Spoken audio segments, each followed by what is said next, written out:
प्रणाम। मेरा नाम सौरभ है और आज मैं आप लोगों को मैंने एक छोटा सा टॉपिक लिया है जिसके बारे में मैं आप लोगों को बताऊंगा।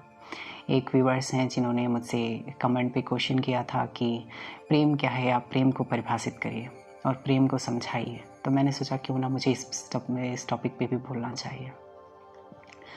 तो मैं उनके लिए स्पेशली मैंने एक वीडियो बनाया है। And thank you so much for watching my videos and comment करने के लिए और ये प्रश्न पूछने के लिए। आप लोगों को भी किसी तरह की यदि प्रश्न आते हैं या किसी भी तरह के वीडियोस देखना चाहते हैं आप, तो मुझे आप अपना टॉपिक सजेस्ट कर सकते हैं ऑन कमेंट बॉक्स में और मैं उस पर एक वीडियोस बनाने की कोशिश करूँगा। तो आज हम बात करेंगे प्रेम के ऊपर कि प्रेम क्या है। बहुत सारे लोगों के मन में भ्रांतियाँ होती हैं प्रेम को लेकर के। पहले मैं एक छोटी सी कहानी लेता हूँ और कहानी के माध्यम से फिर आपको समझाने का प्रयास करता हूँ। यह कहानी है भगवान बुद्ध के समय की। एक बार राजा प्रसेनजीत और उनकी पत्नी मल्लिका दोनों, उन्होंने अपने महल पर एक ध्यान कक्ष बनवाया हुआ था, तो वो वहीं पर ध्यान कर रहे थे। दोनों ध्यान करने पर जब उठे तो राजा प्रसेनजीत ने मल्लिका से पूछा, मल्लिका ये बताओ कि सबसे ज़्यादा प्रेम तुम किससे करती हो? तो रानी मल्लिका ने जवाब दिया कि प्रेम मैं सबसे ज़्यादा अपने आप से करती हूँ, खुद से करती हूँ। ये रानी मल्लिका का जवाब था। तो राजा को बड़ा आश्चर्य होता है कि एक ही तरह का प्रश्न मेरे मन में भी उठा और जब मैंने खोजा कि मैं सबसे ज़्यादा प्रेम किससे करता हूँ तो मैंने भी यही उत्तर पाया कि सबसे ज़्यादा प्रेम मैं खुद से ही करता हूँ। ये संसार का बहुत ही कड़वा सत्य है। हर एक व्यक्ति सिर्फ अपने आप से प्रेम करता है। अपने आप में क्या? अपनी इच्छाओं से प्रेम करता है। यदि किसी की भी इच्छाओं के विरुद्ध कोई भी व्यक्ति सामने आ जाता है तो वो उससे नफरत करना स्टार्ट कर देता है। जैसे आजकल का आप उदाहरण ले सकते हैं कि दो भाई हैं, उन दो भाइयों में सिर्फ तब तक प्रेम रहता है जब तक उनके रास्ते, उनकी मंजिलें, उनके सपने एक तरह के होते हैं। जैसे ही दूसरा भाई किसी दूसरे भाई के सपने पूरा करने में बाधक बनने लगता है, व्यवधान पैदा करने लगता है, वो भाई भाई का दुश्मन हो जाता है। कैसा प्रेम था ये? बच्चों को ले लेते हैं। आप लोगों ने अपने समाज में बहुत तरह के उदाहरण देखे होंगे। कई तरह के बच्चे होते हैं शादियों को लेकर के कि बच्चों का मन नहीं है वहाँ पर शादी करने का, और जब माँ पिता का और कहीं मन है, बच्चे कर लेते हैं तो पता लगा दुश्मन हो गए। ये क्या है? इस संसार में सिर्फ इच्छाओं को पूर्ति के लिए खेल चल रहा है। हर एक व्यक्ति अपनी इच्छाओं की पूर्ति करने में अपने रिश्तों को एक सहायक बनाता है और वो रिश्ता उसका तब तक प्यारा होता है जब तक वो उसकी पूर्ति में सहायक होता है। एक माँ एक बेटे का भी उदाहरण लेते हैं। आप लोग अपने समाज में बहुत तरह के इस तरह के लोगों को देख सकते हैं। बहुत लोग शादी के बाद अपने माँ बाप से अलग हो जाते हैं। क्यों अलग हो जाते हैं? माँ बाप अपने बच्चों से भी कई बार अलग हो जाते हैं। ऐसे केसेस देखे होंगे। मैं ये बात सबके लिए नहीं कह रहा कि सारे लोग एक जैसे होते हैं, लेकिन इस तरह की चीज़ें आप लोगों ने देखी होंगी। जब तक माँ बाप के सपनों की पूर्ति में उनका बच्चा सहायक है तब तक वो प्रेम है। जैसे ही उनका बच्चा माँ बाप के सपनों की पूर्ति में बाधक बना, वो उनके लिए प्रेम खत्म हो जाएगा उसी दिन से। इसी तरह से जब तक बच्चे के लिए माँ बाप एक पूर्ति बनेंगे, इच्छाओं की पूर्ति के लिए सहायक बनेंगे, तब तक उन दोनों का प्रेम रहेगा नहीं। इसके बाद स्वतः समाप्त हो जाएगा। तो ये एक समाज की और हमारे, ये बहुत ही मैं खुले शब्दों में कह रहा हूँ, बहुत ही कड़वा सत्य है। हर एक रिश्ता आपसे सिर्फ तब तक लगा हुआ है, आपसे तब तक जुड़ा हुआ है जब तक आप उसकी इच्छाओं की पूर्ति में सहायक बन रहे हैं। जिस दिन आप उसकी इच्छा की पूर्ति के विरुद्ध चले जाएंगे, वो आपके लिए दुश्मन बन जाएगा।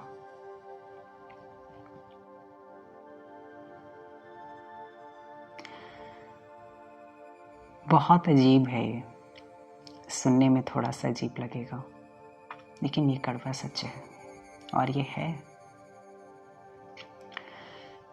एक और उदाहरण लेते हैं, एक और उदाहरण से समझते हैं। एक पिता है, वो अपने बेटे को बहुत प्यार करता है, बहुत प्यार करता है। और एक दिन उसके पिता को ये बात पता चलती है कि उसका वो जो बेटा है वो उसका खुद का नहीं है, वो किसी और का है। सारा प्रेम खत्म, सारा का सारा प्रेम खत्म। ये कैसा प्रेम था, कैसा प्रेम था ये? प्रेम सिर्फ अपने के लिए नहीं होता है। प्रेम सिर्फ अपनी चीज के लिए अगर है तो वो सिर्फ प्रेम नहीं है। प्रेम सबके लिए होता है, सार्वजनिक होता है और समान होता है। सिर्फ अपने के लिए है, उसके लिए नहीं है, तो ये कैसा प्रेम है? जो आप समझ रहे हो कि ये प्रेम है, ये मेरा है इसलिए प्रेम है, वो एक्चुअल में प्रेम है ही नहीं। आप सिर्फ मोह और अविद्या से जुड़े हुए हैं। और जिस भी दिन वो आपके विरुद्ध हो जाएगा, आपकी इच्छाओं के विरुद्ध हो जाएगा, आपका भी प्रेम खत्म हो जाएगा। आप लोगों ने कई माँ बापों को गिले शिकवे देते हुए सुने होंगे, वो तो शादी के बाद ऐसा हो गया, वैसा हो गया। क्या कर सकता है वो? अब वो पत्नी के अनुसार काम करने लगा, तो माँ बाप को लगता है कि अब तो ये मेरी इच्छाओं के अनुसार काम नहीं कर रहा है, तो पत्नी की इच्छाओं के अनुसार काम कर रहा है, तो माँ बाप की इच्छाओं का खंडन हुआ, तो माँ बाप के लिए बुरा हो गया। अगर वही चीज़ वो माँ बाप के लिए करने लगे, पत्नी की इच्छाओं के अनुरूप काम न करे, तो पत्नी के लिए पति खराब हो जाएगा। और ज़्यादातर मामलों में जो आजकल प्रेम की बात चलती है, जो आजकल प्रेम की बात होती है, ज़्यादातर मामलों में आकर्षण होता है। प्रेम क्या है, प्रेम को एक बार फिर से और समझते हैं।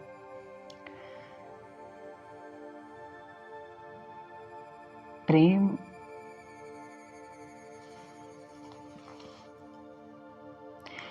एक तरफा रास्ता है, एक तरफा है, जिसपे हम सिर्फ सामने वाले की भलाई के बारे में सोचते हैं। कुछ पाने की हमारे अंदर चाह नहीं है, किसी इच्छा की पूर्ति की चाह नहीं है, सिर्फ हम देने की सोच रहे हैं। ऐसा नहीं है। ये जितने भी मैंने अभी उदाहरण दिए, हर माँ बाप के केस में नहीं होता, हर एक रिश्ते में ये चीज़ नहीं होती। बहुत सारे ऐसे भी रिश्ते होते हैं, बहुत सारे ऐसे भी लोग होते हैं जहाँ पर शुद्ध रिश्ता होता है, शुद्ध प्रेम होता है। तो शुद्ध प्रेम को भी समझते हैं।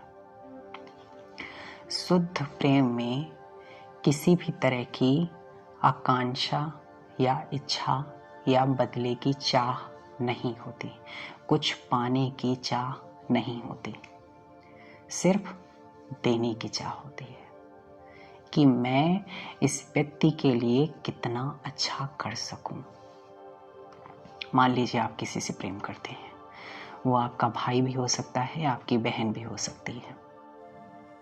तो वो जो भाई है, वो जो बहन है, आप उसके लिए सिर्फ इतना सोचें कि मैं इस व्यक्ति के जीवन के लिए कितना अच्छा से अच्छा कर सकता हूँ। आपको कुछ चाह नहीं है उससे पाने की।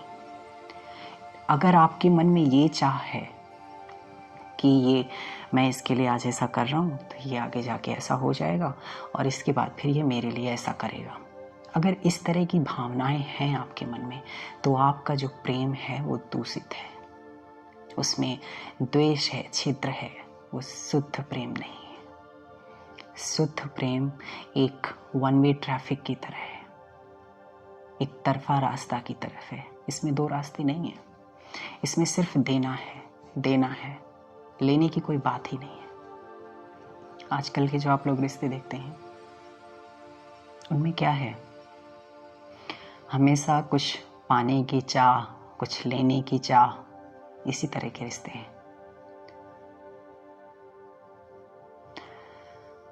श्यामू जी, आपने जो मुझसे प्रश्न किया, तो प्रेम और आकर्षण में सिर्फ इतना ही अंतर है कि प्रेम में कुछ पाने और लेने की चाह नहीं होती, कोई इच्छा या आकांक्षा नहीं होती, सिर्फ देने की भावना होती है। उस व्यक्ति के जीवन में अच्छा करने का प्रयास होता है।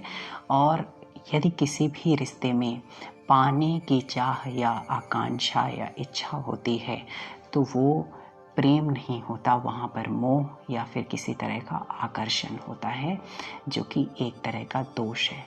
वो प्रेम नहीं है। हम लोग बाहर से उसको प्रेम का नाम देते हैं, लेकिन उसका जो केंद्र बिंदु है वो कुछ और होता है। मान लीजिए कि किसी माँ बाप के केस में है या भाई बहन के केस में है, तो वहाँ पर मोह हो जाएगा, मोह केंद्र बिंदु हो जाएगा। ये जो आजकल के गर्लफ्रेंड और बॉयफ्रेंड वाले जो रिश्ते होते हैं, अगर इनमें कुछ लेने देने की चाह है तो यहाँ पर वासना का केंद्र हो जाएगा। अगर आप पाएंगे, खोजेंगे, तो आप केंद्र बिंदु वही चीज़ मिलेगी, इसके अलावा कोई चीज़ आपको मिलेगी नहीं। और रही बात अगर प्रेम की है, तो प्रेम में कुछ पाएंगे ही नहीं, सिर्फ देने की चाह है, सिर्फ देने की चाह, पाने की, रिटर्न की चाह कुछ है ही नहीं है। बहुत सिंपल सा डिफिनीशन है दोनों का। आकर्षण या आप मोह कह लीजिए, आकर्षण वाला एक जो पार्ट है वो पूरा मोह है, अविद्या है, और एक तरह का बस उसमें द्वेष है, जो कि जिसका नींव है वो गलत है। वो आज नहीं, वो कल टूटेगा ही टूटेगा। जो भी रिश्ता, उसका यदि जो नींव है उसमें किसी तरह का खोट है, किसी तरह का विकार है, तो वो टूट ही जाएगा। बहुत सारे लोग बोलते हैं हमारा ब्रेकअप हो गया। मेरे पास बहुत सारे लोग ऐसा बोलते हैं, मुझे बहुत सारे लोग आके ऐसी अपनी कहानी बताते हैं कि मेरा उससे ऐसा हो गया। प्रेम था तो ब्रेकअप कैसे हो गया? ये तो होना ही नहीं चाहिए था। और अगर था तो वो फिर प्रेम नहीं था, वो तो कुछ और था। वहाँ पर आप भी कुछ चाह रहे थे और वो व्यक्ति भी आपसे कुछ चाह रहा था, और जब एक दूसरे की चीज़ों की पूर्ति नहीं हो सकी तो व्यक्ति आपसे अलग हो गया या आप उससे अलग हो गए। या इसी तरह रिश्तों में ले लें, जहाँ पर एक मोह गिरा होता है। मोह मतलब आसक्ति, चिपकाव, अविद्या के कारण लोग चिपके हुए हैं। तो वहाँ पर जिस भी व्यक्ति की इच्छा या आकांक्षा नहीं पूरी होगी तो वहाँ पर प्रॉब्लम क्रिएट हो जाएगा। और जहाँ पर भी शुद्ध प्रेम होगा, शुद्ध प्रेम में किसी तरह की व्यवधान या बाधा नहीं होती है। वहाँ पर सिर्फ सामने वाले के लिए कितना हितकर हो जाए, कितनी हितकर बात आप सोच लें और उसके जीवन के लिए कितना अच्छा कर सकें, सिर्फ इतनी बात है कि उसके जीवन के लिए अच्छा से अच्छा करना, अच्छा से अच्छा सोचना, और कुछ पाने की चाह नहीं रखना। और आकर्षण बस इतना ही है कि आप अपने आप को जांच के देखिए। हमेशा किसी भी रिश्ते में है, आप जिस भी रिश्ते में हैं, एक एज अ बेटे का रिश्ता निभा रहे हैं, एक एज अ पति का रिश्ता निभा रहे हैं, या एक बहन का रिश्ता निभा रहे हैं, जैसे भी आप जो भी रिश्ता निभा रहे हैं, अपने आप को जांच के देखिए कि मेरे मानस की स्थिति इस समय क्या है। क्या मुझे इस व्यक्ति से कुछ पाने की चाह है? और यदि किसी भी तरह की आपके अंदर चाह है कुछ पाने की, तो वो ज़्यादा दिन रिश्ता टिक नहीं पाएगा। चाहे वो माँ बेटे का हो, चाहे वो भाई बहन का हो, चाहे वो पति पत्नी का हो, चाहे वो गर्लफ्रेंड बॉयफ्रेंड का हो, या दोस्त, किसी भी तरह का रिश्ता हो, टिक नहीं पाएगा ज़्यादा दिन तक, वो ख़त्म ही हो जाएगा। तो अपने आप को जांच के देखिए, और अगर उसमें कुछ पाते हैं, चाह की भावना पाते हैं, तो टिक नहीं पाएगा, इसकी गारंटी है। और अगर शुद्ध प्रेम होगा, सिर्फ देने की बात होगी, चाहने की, इच्छाओं की और आकांक्षाओं की बात नहीं होगी, तो वो रिश्ता आपके तोड़ने से, आपके छोड़ने से कुछ नहीं होने वाला। कोई आपके रिश्ते को कुछ बिगाड़ नहीं सकता है। वो लॉन्ग लास्टिंग ही रहेगा। ना सिर्फ इस जीवन में, आगे के जीवनों में भी आप उस व्यक्ति के साथ हमेशा रहेंगे। ये सत्य बात है। जिसका रास्ता, जिसका मार्ग एक तरह का होता है, वो व्यक्ति इस जीवन ही नहीं अगले कई जन्मों तक जाता है साथ में। जैसे भगवान बुद्ध के समय की एक घटना है। एक नकुल पिता और एक नकुल माता थी। उनका नाम इस वजह से नकुल पिता और नकुल माता पड़ा क्योंकि उनके बेटे का नाम नकुल था।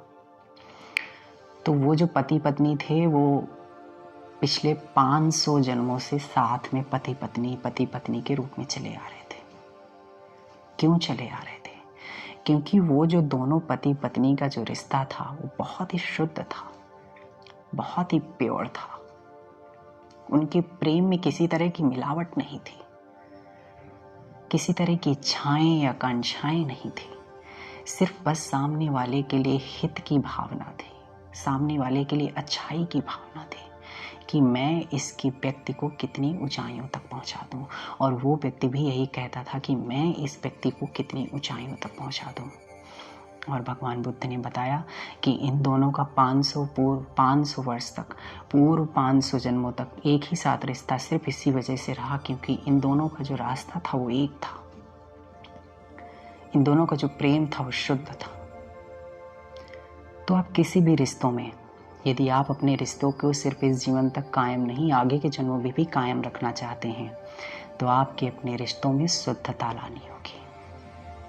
ये जो प्रेम का रास्ता है इसे अपनाना होगा। आकर्षण का, मोह का, इस सारे के सारे रिश्ते टिकने वाले नहीं। इस जन्म में टिक भी जाएंगे लेकिन आगे के जन्मों में बिल्कुल नहीं। इस जीवन में भी टिकना बहुत मुश्किल है। उनमें मन मुटाव, उनमें खटपट बनी ही रहेगी। मैं आपसे आशा करता हूँ आप इस वीडियो पे कमेंट करेंगे और आप मुझे और टॉपिक सजेस्ट करेंगे ताकि मैं और आगे वीडियो बना सकूँ। और किसी तरह की यदि इसमें समस्या हो तो मुझे ज़रूर बताइएगा ताकि मैं आगे की वीडियो उसमें कुछ सुधार कर सकूँ। नमस्कार। आपका बहुत मंगल हो, आपका बहुत कल्याण हो।